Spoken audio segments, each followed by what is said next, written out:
এতটি পানি কোনো বিলেই একলা ঠেলতে পারি না। এলিগে আম্মুরে মাঝে, মাঝে কই, "আম্মু একটু ধরো, ধরো।" এই দেখেন এই ঠেলা দেই ডাইনে যায় বামে। তাহলে ওই দেখেন ওই জায়গাতে টাকটা খাইছে, ভাগ্য ভালো গাড়ির পিছনের গ্লাসটা ভাঙে নাই। বাবায় দেশে যাইবে, মানে স্টেশন দিয়ে আইলাম। তারপর টাইম মতন স্টেশনে আইয়া বাস ধরা লাগবে। এরপরে লাগেজ পেঁচান, মানে লাগেজের উপরে যে পলিথিন পেঁচান লাগে তাতে অনেক সময় পরে বাবারে ফোন দেই। এরপরে দেখি যে বাবা ইতালির যে এয়ারপোর্ট আছে, ইতালির ফিউমিচিনো এয়ারপোর্ট, এই ফিউমিচিনো এয়ারপোর্টে কিন্তু গেছি গিয়ে। এই হচ্ছে এয়ারপোর্টের দৃশ্য। বাহ! অনেকদিন পরে ঘরে বইয়া, বইয়া ইতালির এয়ারপোর্ট দেখতে আসি, বাসে করে না যাই। আসসালামু আলাইকুম সবাইকে, আমি ইতালি থেকে শেখ নীলা। কি অবস্থা সবার? আশা করছি সবাই খুব ভালো আছেন। আল্লাহর রহমতে আমি অনেক ভালো আছি। আজকে বাবারে বিদায় দিলাম। বাবা বাংলাদেশ দিয়ে যাইতে আছে, কি বাংলাদেশ দিয়ে দেশে উল্টা ভুল কই, ইতালির তো যাইতে আছে বাংলাদেশে। আজকে সকাল 10:30, প্রায় 10:40-এর দিকে বাবারে আমাদের যে স্টেশন আছে এই স্টেশন দিয়ে বিদায় দেয়। এরপরে আমরা আর কি আহি মার্কেটে, এই জায়গায় কিছু পানি কেনা লাগবে। আরে ভাই, পানির যে একটা প্যারা, এই প্যারা কবে যে শেষ হইবে? না, বাইসে থাকতে হলে তো পানি খাওয়া লাগবেই, কিন্তু বাসা বাড়িতে যদি একটু পানির সিস্টেম থাকতো, যে খাওয়ার পানিটা ডাইরেক্ট লাইনের ওই পানিগুলো খাওয়া সম্ভব বা ওরকম কোনো সিস্টেম থাকতো, তাহলে মার্কেটে আইয়া এরকম ফাও ঝামেলাগুলো করা লাগতো না।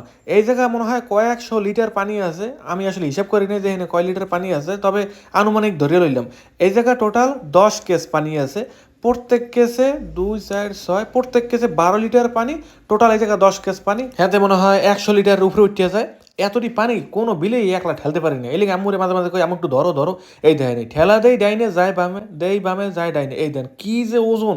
মানে প্রত্যেক দিন দিন পানি নেওয়ার ঝামেলাটা আর ভালো লাগে না। এই কারণে এক লগে বেশি করে লই লইলাম। প্রত্যেক দিন মার্কেটে আইয়া যদি এই পানি নেই, তাহলে ওই দেখেন ওই জায়গাতে টাকটা খাইছে, ভাগ্য ভালো গাড়ির পিছনের গ্লাসটা ভাঙে নাই। বাইরে ভাই আমি ডরাইছি। এই যা, ওট ওট ওট, এত্তর উঠে গেছে। প্রত্যেক দিন দিন পানি কেনা ভালো লাগে না। এলিগে ভাবলাম যে বেশি করে পানি কিনে লই, যাতে আগামী 1-2 সপ্তাহের মধ্যে আর পানি না লাগে। আর বাবা যেহেতু গেছে গিয়ে দেশে, মার্কেটে খুব বেশি একটা আইতে রাইতে ইচ্ছা করে না। এই কারণে ভাবলাম যে পানি ঠানি কিনা যদি একটু বাসায় রাখিয়ে দিই, তাহলে মার্কেটে আওয়ার যে একটা চাপ আছে, এই চাপটা আর থাকবে না। এরপরে পানিগুলো উড়ানোর লেগে তো বেশ ভালো জায়গা লাগবে পিছনে। পিছনে খুব বেশি একটা জায়গা নাই, মানে যতটুকু আছে সেই আলি চালি জুলি বুলি দিয়ে ভরে থুয়ে দিছি। একটু আগে এবার তাজা শাক কিনছিলাম। ইতালির রাস্তার উপর এক প্রকার মার্কেট বয় প্রত্যেক সপ্তাহে বৃহস্পতিবার করে আমাদের এই শহরটায়। বিশাল মার্কেট, একদম রাস্তা ব্লক করে কয়েক কিলোমিটার লই একটা মার্কেট বয়।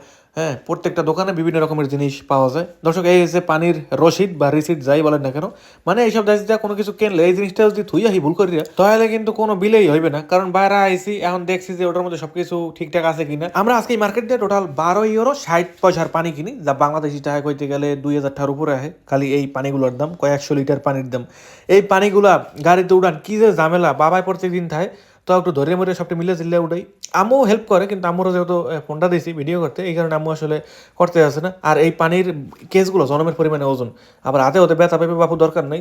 আমি ব্যথা ট্যাথা পাই যা হইবে আমার উপর দিয়ে যাও। আর এইগুলো তো প্রায় 10-15 মিনিট বেগে গাড়িতে উড়াইছি। এরপরে গাড়িটা নামাইয়ে দোতলা পর্যন্ত আবার টানতে টানতে টানতে টানতে উড়ান লাগবে। জনমের পরিমাণে বার, মনে হইতেছে কোনো একটা পাথর মনে হয় হাতের মধ্যে নিয়েছি। এই পিছনের ডেকে আমাদেরটা পুরো ফুল। এবার আমরা গাড়ির পিছনে যে সিট আছে, ওই সিটের উপরে রাখা শুরু করে দিছি। নেট করছি সিটের মধ্যে এই পানিগুলো রাখিয়ে তারপর সিট বেল্ট দিয়ে দিম, যাতে করে না পড়ে। কিন্তু সিট বেল্ট বান্ধার মতো কোনো অপশন নাই, মানে পানি থাকবে না যদি ব্রেক করি।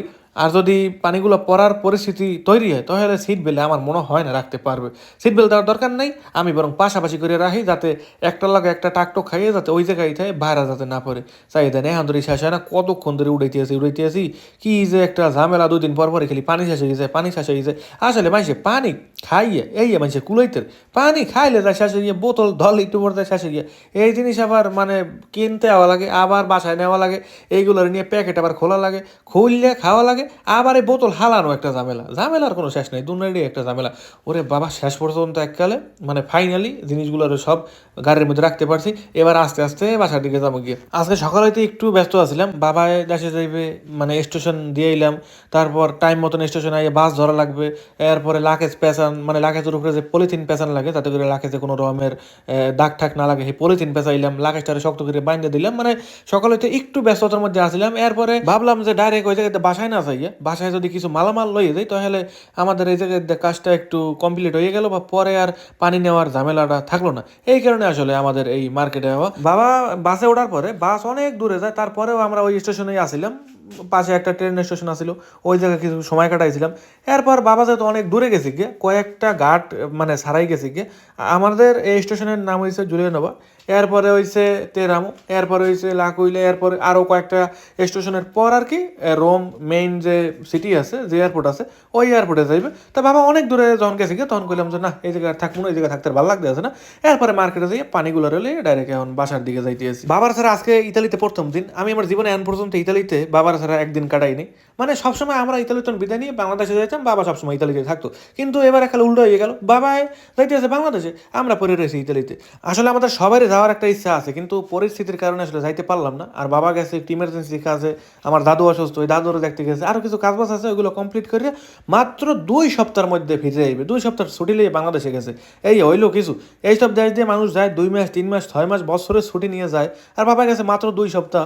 এই যাইয়ে থাহে কি, যাইয়ে রেস্ট নেয় কি, যাইয়ে খায় কি, আর যাইয়ে মানুষের দেখে কি, এইগুলো তো যাইতেই সময় যাই গিয়ে মানুষ তো 15 দিন 1 মাস আগে রেডি। আচ্ছা এবার তো বাবা 15 দিনের জন্য গেছে, এরপরে আমরা যখন যাবো ওই সময় মনে হয় আর একটু ছুটি বাড়াইবে, সম্ভবত সর্বোচ্চ 1 মাস অথবা 1 মাস 10-15 দিন বা 1 মাসের কম হইতে পারে। জানি না যে আসলে কয় দিনের ছুটি আমরা পাই বা বাবায় কয় দিনের ছুটি নিতে পারে। তারপরও চেষ্টা করবো 2-4 দিন বেশি থার, মানে 1 মাসের কম হইলে তার হয় না। এইসব দেশে তো যাইয়া যদি 1 মাসের মতো না থাই তাহলে মানে আনন্দ করে কোনো মজা আছে। তো দর্শক আজকে যখন বাসায় যাই এই মুহূর্তে এত পরিমাণে মেঘলা ছিল আর এত পরিমাণে বাতাস আসিল, কিছুক্ষণ পরে মনে হয় বৃষ্টি শুরু হইবে। ভাগ্য বলো বাবার বাসটা সকাল সকাল আসিল, আর যদি দুপুর 1টার পরে হইতো বা 1:30টার পরে হইতো জনমের পরিমাণে বৃষ্টির মধ্যে মনে হয় আমাদের পড়া লাগতো। কারণ অ্যাপসের মধ্যে দেখতে আসি বা আবহাওয়া অফিস সারা জানাইতে আছে যে 1টার পরেই বা 1:30টার দিক দিয়ে জনমের পরিমাণে বৃষ্টি হইবে। ওই বৃষ্টির সময় আসলে স্টেশন যাইয়া দাঁড়াই থাকে কোনো মজা নাই। আর বৃষ্টি পড়লে গাড়িতে বইয়া ঝামেলা, দুনিয়াদের খালি কুয়াশা হইয়া যায়, ঢাকিয়ে যায়, সব দেখা যায় না কিছু। বৃষ্টি হলে গাড়ির মধ্যে হিটার ছাড়ো, গাড়ির গ্লাস ওটা পরিষ্কার করো, এইটা ছাড়ো ওইটা ছাড়ো, ঝামেলা। তারপরে আরো ঝামেলা হেই হইলো মাল যেগুলা নামাম, মানে লাখেজ যে সময় নামাম ওই সময় কি ছাতা ধরমু না লাখেজ ধরমু হেই কইতারি না। দর্শক আমরা বাসায় আওয়ার অনেক সময় পরে বাবার ফোন দিই, এরপরে দেখি যে বাবা ইতালির যে এয়ারপোর্ট আছে, ইতালির ফিউমিচিনো এয়ারপোর্ট, এই ফিউমিচিনো এয়ারপোর্টে কিন্তু গেছি গিয়ে। এই হচ্ছে এয়ারপোর্টের দৃশ্য। বাহ, অনেকদিন পরে ঘরে বইয়া বইয়া ইতালির এয়ারপোর্ট দেখতে আসি। বাসে করে না যাইয়া, বাসের যে একটা ক্লান্তি আছে ওই ক্লান্তিটা না দেখে আমরা ঘরে বইয়া এয়ারপোর্ট দেখে অনেক বেশি খুশি হইলাম। কি সুন্দর ফোনের মধ্যে আমরা এয়ারপোর্ট দেখতে আসি।